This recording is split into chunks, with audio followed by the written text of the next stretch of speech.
The hit BBC reality show The Traitors UK has become the centre of a heated debate after viewers accused the latest series of showing signs of racial bias in the early eliminations of contestants. The fourth season of The Psychological Game, hosted by Claudia Winkleman, launched on BBC One on New Year's Day and quickly drew millions of viewers, but it didn't take long before controversy followed. Shortly after the first few episodes aired, fans took to social media to voice their concerns about the fate of contestants from ethnic minority backgrounds.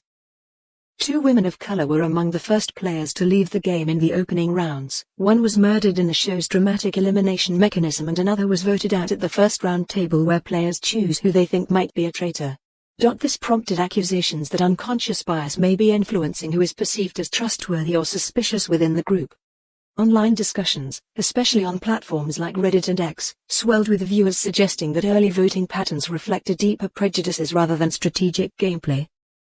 Some commentators argued that when contestants have little real evidence to go on, snap judgments can too easily be shaped by instinctive views about race or background, a point that observers say echoes broader social attitudes. Critics have pointed out that while the show is designed to test social deduction and instincts under pressure, relying on vague impressions rather than clear clues can disadvantage players who don't fit the majority mold. Articles in national publications have explored similar themes, noting that patterns across multiple seasons suggest players from ethnic minority backgrounds often find themselves on the defensive early in the competition.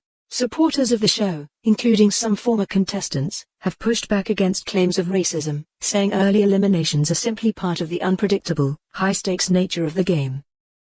These defenders note that The Traitors put strangers together with limited time and information, encouraging players to rely on gut feelings and group dynamics that don't always reflect reality. Producers of the program have not publicly commented on the specific allegations, but the debate has highlighted how deeply audiences care about fairness and representation on reality television. With the series still unfolding and more episodes yet to air on BBC One and BBC iPlayer, the conversation around bias and inclusion is likely to continue alongside the strategic twists and eliminations that make the show one of the nation's most talked about programs.